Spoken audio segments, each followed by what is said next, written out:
Good afternoon, ladies and gentlemen. The purpose of our video today, and this is my first video by the way, is to introduce you to a 2007 Suzuki Burgman Executive in Candy Sonoma Red. We'll do a walk around here as best I can given the fact that I don't have much room here.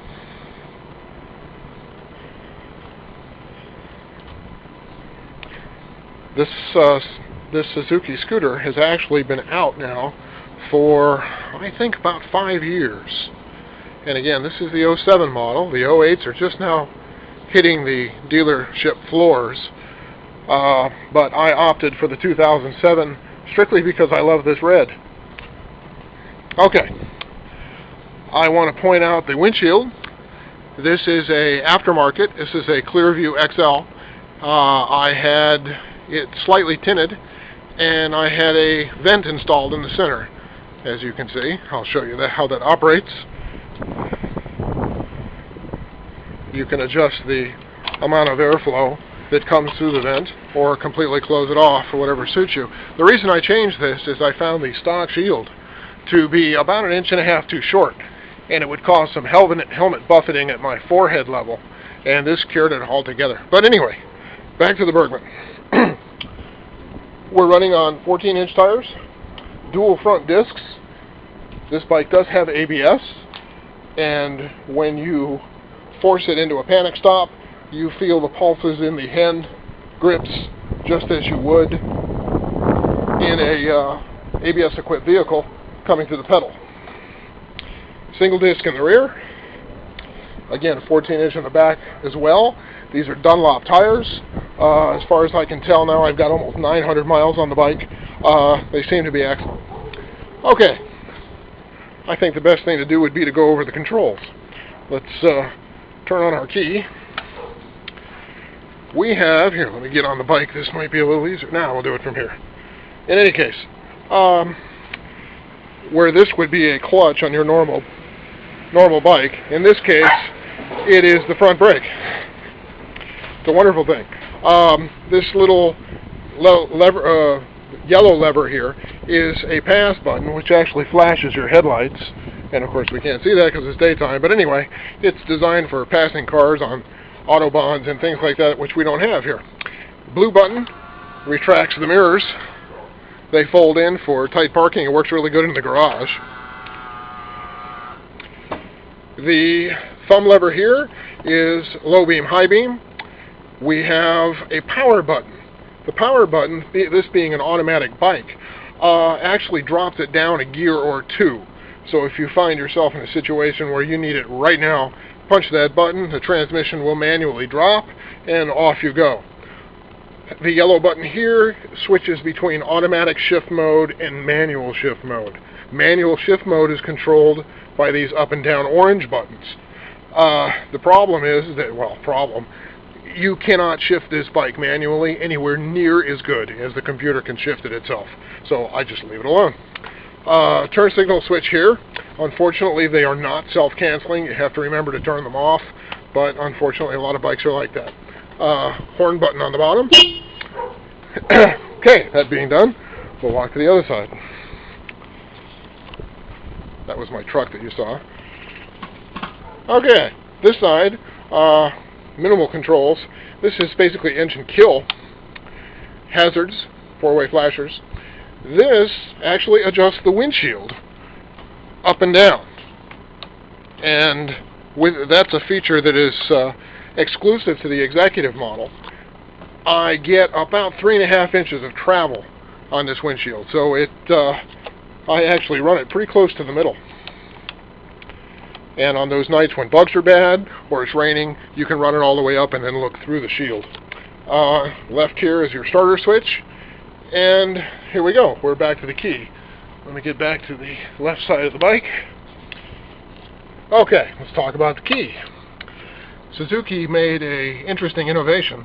On the back side of the key is a magnetic latch that throws a metal disc over the cylinder, such that you cannot jimmy the lock. So it's an additional anti-theft device. The key has a number of positions, but the important ones, if you push in and turn, it pops the trunk. Yes, ladies and gentlemen, there is a trunk, and a very spacious one as well. In our trunk today, we have riding gloves, bungee cords, etc. Oh, look, there's a helmet in the back. There's all kinds of room in here. We'll hold 2 helmets easily. And snap shut. That's basically it for the key, other than on.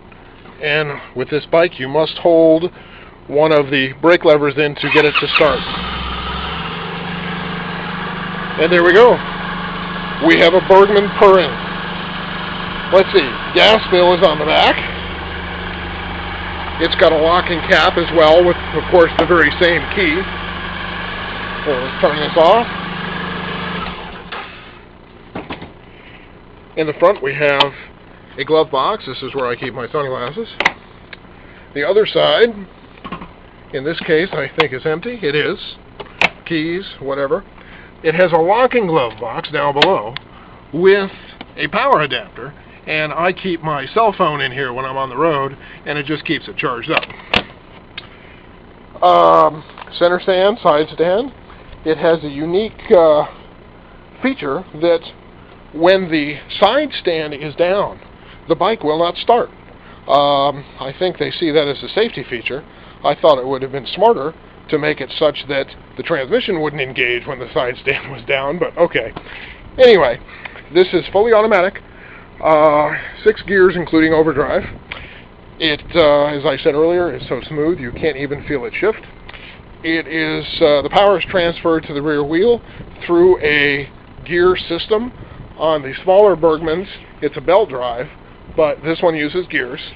Very smooth, very quiet. It's amazing.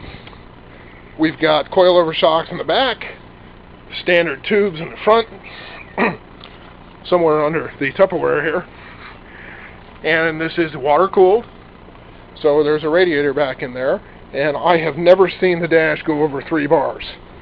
Let's see if we can get some pictures of the actual dash panel. I don't know how well this is going to turn out. Aha! And there we go on start. We'll light this off. And there we go. I've got a gas gauge, temperature, coolant temperature I should say. I also have a toggle between ambient outside air temperature and time. Down here are gear position indicators if you're using it in manual. If you use it in automatic, all you ever see is this very nice green D. Works perfectly.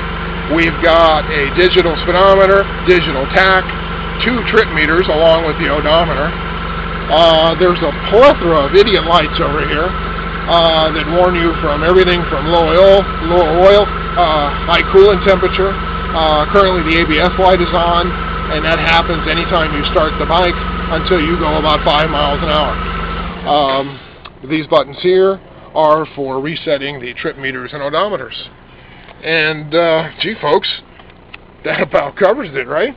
Oh, I also put these spot mirrors on, so if you should happen to buy one for yourself, you have to buy those aftermarket, and they were a whopping $19 a piece.